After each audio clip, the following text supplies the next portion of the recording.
प्रिय विद्यार्थियों, मौर्य राजाओं की भांति गुप्त राजाओं ने भी लोक कल्याण को प्रशासन का मूल उद्देश्य माना।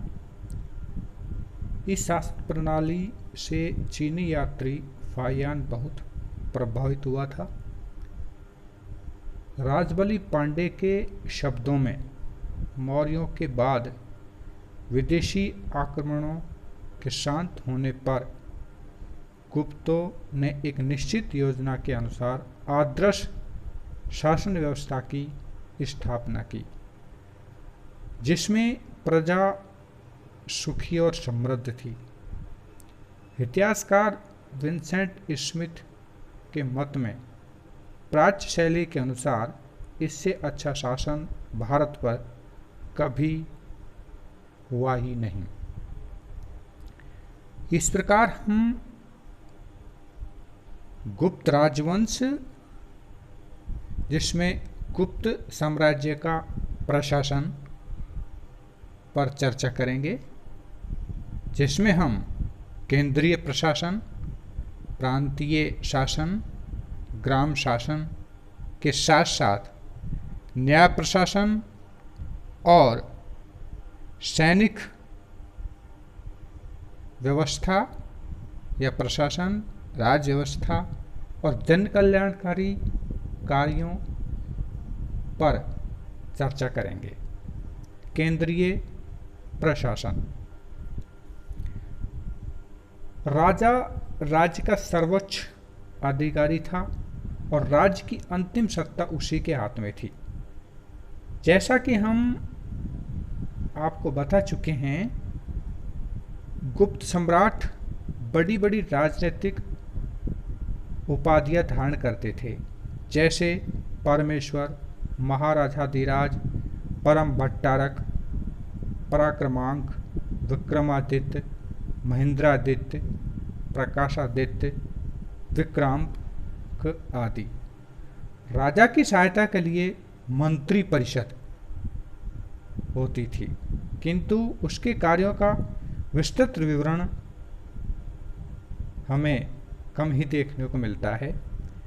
दो प्रमुख मंत्रियों की जानकारी अभिलेखों से मिलती है, जैसे संधि विग्राहिक, युद्ध और संधि का मंत्री तथा राष्ट्र मंत्री, और अक्ष पटलाधिकृत अर्थात राजकीय कागज पत्रों से संबंधित मंत्री। ऐसा जान पड़ता है कि प्रमुख मंत्रियों का पद राजाओं के समान प्राय पैतृक होता जा रहा था। सारा केंद्रीय शासन अनेक विभागों में संगठित था। अभिलेखों से कुछ पदाधिकारियों के नाम भी मिलते हैं, जैसे महासेनापति अर्थात सेना का सर्वोच्च अधिकारी, रणभंडारिक अर्थात सैनिक आवश्यकताओं की पूर्ति का दायित्व, कुमारामात्य जो कि आधुनिक आईएएस अधिकारियों के समान, और दंडपाशिक पुलिस विभाग का सर्वोच्च जो अधिकारी, साथ ही स्थापक एक न्यायाधीश की जानकारी भी हमें मिलती है। प्रांतीय शासन। शासन की सुविधा के लिए साम्राज्य अनेक इकाइयों बटा हुआ था। सबसे बड़ी इकाई प्रांत थी, जिसे देश या भुक्ति कहते थे। सौराष्ट्र, अवंती, पश्चिमी मालवा, एरण अर्थात पूर्वी मालवा, तीर भुक्ति, उत्तरी बिहार, पुंडवर्धन, उत्तरी बंगाल आदि गुप्त साम्राज्य के मुख्य प्रांत थे। प्रांतीय शासन भौगिक, भोगपति, गोप्ता, उपरिक, महाराज या राजस्थानीय कहलाते थे। प्रांत से छोटी इकाई को प्रदेश कहा जाता था, जो आजकल के डिवीजन की भांति होता था। इससे छोटी इकाई को विषय कहा जाता था, जो जिले के समान हुआ करती थी। शासन की सबसे छोटी इकाई ग्राम थी। स्थानीय शासन।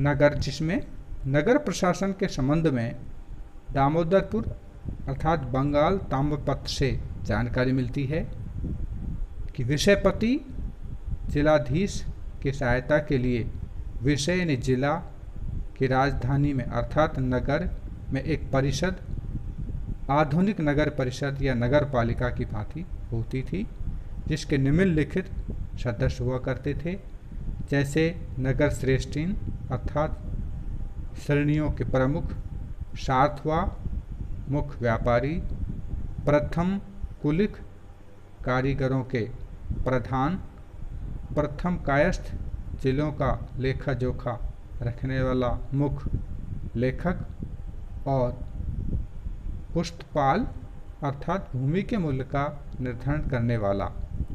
इस परिषद के कार्यों का विस्तृत विवरण यद्यपि हमें कम मिलता है, लेकिन भूमि का क्रय विक्रय आदि इसी के माध्यम से हुआ करता था।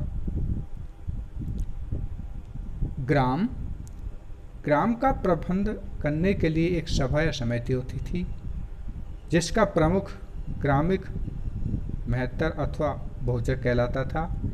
ग्राम एक स्वशासित स्वायत्त इकाई की तरह से थे, जहां सभी प्रमुख निर्णयों में ग्रामवासियों एवं ग्राम सभा की भागीदारी होती थी। न्याय व्यवस्था।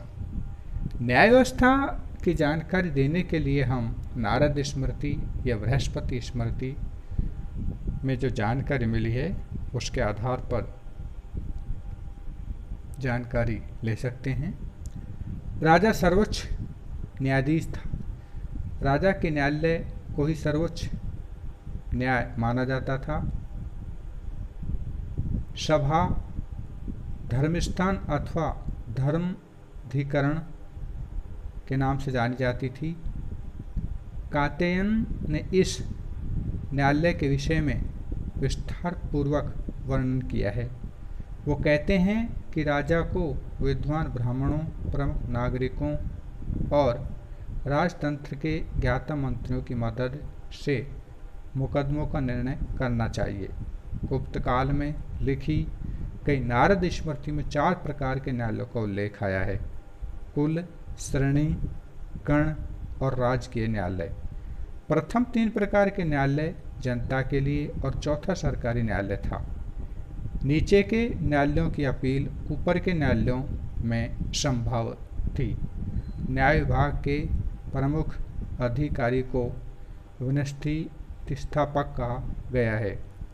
फाहियान के विवरण से ज्ञात होता है कि गुप्त काल में न्याय व्यवस्था बहुत उदार थी और अपराध कम होते थे। अपराध के अनुसार कम या अधिक अर्थदंड दिया जाता था। प्राण दंड और शारीरिक दंड प्राय नहीं दिए जाते थे। सैनिक प्रशासन। गुप्त सम्राटों के पास विशाल, शक्तिशाली और सुसंगठित सेना रही होगी, जिसने गुप्त सम्राटों के दिग्विजय के स्वप्न को चरितार्थ किया। गुप्तकालीन अभिलेखों में गुप्तों की चतुर्ण्य सेना, अशस्त्रागार, दुर्ग एवं स्कंदावार के उल्लेख मिलते हैं। सेना विभाग का मुख्य अधिकारी संधि विधायक था, जिसको संधि और युद्ध करने का अधिकार था। उसके अधीन सेनापति अथवा महादंड नायक, प्रमुख सेनापति, रण भंडागारिक, सैनिक सामानों का अधिकारी और बलाधिकृत सैनिकों की नियुक्ति करने वाला अधिकारी, भट्टाश्वपति, पैदल सेना और घुड़सवारों का अध्यक्ष आदि अधिकारी होते थे। सेना का सर्वोच्च जो कार्यालय था या सेना का कार्यालय बलाधिकरण कहलाता था। राजस्व व्यवस्था। राज्य की आय का मुख्य स्रोत भूमि कर था, जिसे भाग, भोग या उद्रेक कहते थे। यह उपज का 1/6 भाग होता था। अभिज्ञान शाकुंतलम में राजा को षष्ठास्ति, जिसकी आजीविका का छठा अंश है, कहा गया है। भूमि का नियमित माप होता था और भू क्षेत्रों की सीमा, स्वामी आदि का विवरण रखा जाता था। उपजाऊपन के आधार पर भूमि के कई प्रकार थे। नाल खेतिहर भूमि, खिल परती भूमि, वस्तु अर्थात बस्ती, अपृत बिना जोती हुई, अप्रदा जिससे में सरकार को कोई आय नहीं होती थी। भाग, भोग या उत के अतिरिक्त एक दूसरा कर ऊपरी कर था, जो राजा के व्यक्तिगत उपयोग के समान था। जन कल्याणकारी कार्य। गुप्त शासक आदर्श शासक थे और लोक कल्याणकारी उनका मूल ध्येय था। फारियान ने लिखा है, सारे उत्तर भारत में स्थान स्थान पर औषधालय और चिकित्सालय बने हुए थे, जहाँ रोगियों की मुफ्त चिकित्सा होती थी और औषध पन्ने आदि बिना मूल्य के मिलते थे। धर्मशालाएं और पाठशालाएं बनी हुई थी और सार्वजनिक दान की व्यवस्था थी। गुप्त राजाओं ने देश के आवागमन की सुविधा के लिए सड़कें बनवाई तथा कृषकों के लिए सिंचाई का यथोचित प्रबंध किया। स्कंदगुप्त के राज्यकाल में सौराष्ट्र में सुदर्शन झील का फिर से पुनर्निर्माण करवाया गया था।